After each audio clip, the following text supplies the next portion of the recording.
يا من تحب محمد. Bismillahirrahmanirrahim. Assalamualaikum warahmatullahi wabarakatuh. Dukun santet atau tukang sihir dalam Islam disebut sebagai manusia sesat karena memiliki ikatan perjanjian dengan setan atau jin ingkar. Ikatan perjanjian sesat antara setan atau jin dengan tukang sihir atau dukun santet dilakukan supaya dapat mewujudkan tujuannya. Jin atau setan tidak akan membantu tukang sihir atau dukun santet tanpa adanya imbalan yang dapat diterima makhluk halus tersebut. Perjanjian yang dibuat antara jin atau setan dengan tukang sihir atau dukun santet hanya memberikan keuntungan kepada salah satunya. Yang paling beruntung dalam perjanjian sesat ini adalah jin atau setan, sedangkan dukun santet atau tukang sihir akan mendapat batunya. Lalu apa saja perjanjian yang dibuat antara dukun santet atau tukang sihir dengan jin atau setan tersebut? Simak video ini sampai selesai biar tidak salah paham.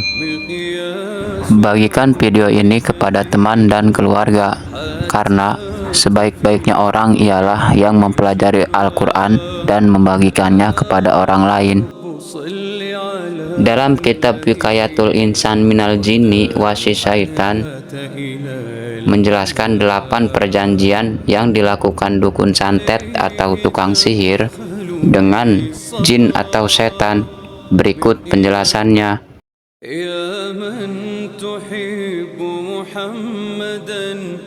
1. Salat tanpa wudhu. Salat tanpa berwudhu hukumnya tidak sah. Perbuatan seperti ini sangat disukai oleh jin kafir atau setan, sebab menyalahi aturan agama. 2. Membiarkan diri dalam keadaan junub. Junub merupakan kondisi seseorang yang sedang berhadas karena melakukan jima. Kondisi semacam ini sangat disukai jin atau setan. 3. Menulis ayat Al-Quran secara terbalik.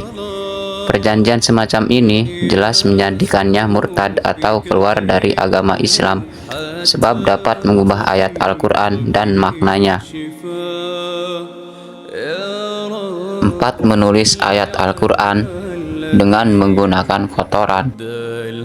Kotoran yang dimaksud adalah barang najis semacam kotoran hewan dan manusia. Perbuatan ini sangat tercela karena menggunakan barang najis untuk perkara suci. 5. Menjadikan Al-Quran sebagai alas kaki. Hal ini biasanya dilakukan saat si penyihir atau dukun santet akan buang air, atau saat dirinya akan melakukan aksi sihirnya. 6. Menggauli ibu kandung atau anak gadisnya. Perbuatan semacam ini mendapat ancaman yang sangat berat dan siksaan yang sangat pedih di akhirat nanti. 7. Tumbal. Mengorbankan binatang tertentu sebagai tumbal untuk memenuhi permintaan setan, misalnya menyembelih tanpa menyebut nama Allah Subhanahu wa Ta'ala, lalu menguburnya di tempat tertentu. 8. Menjadikan binatang sebagai sesembahan. Kemudian ada juga perjanjian untuk menyembah binatang-binatang tertentu. Inilah perbuatan syirik yang paling jelas. Perjanjian-perjanjian itu tidak dilakukan semuanya. Dukun santet atau tukang sihir melakukannya tergantung pada aliran sihir atau golongan jin yang diajak bersekutu.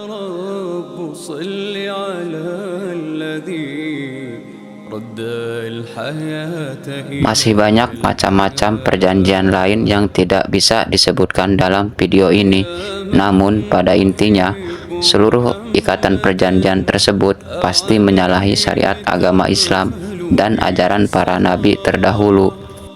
Sahabat beriman, Al-Quran sudah memperingatkan agar hanya meminta pertolongan kepada Allah Subhanahu wa Ta'ala.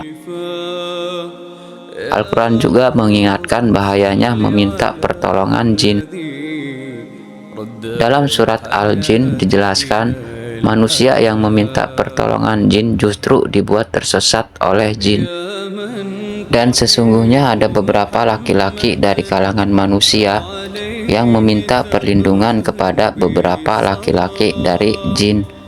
Tetapi jin menjadikan manusia bertambah sesat. Quran Surat Al-Jin ayat 6.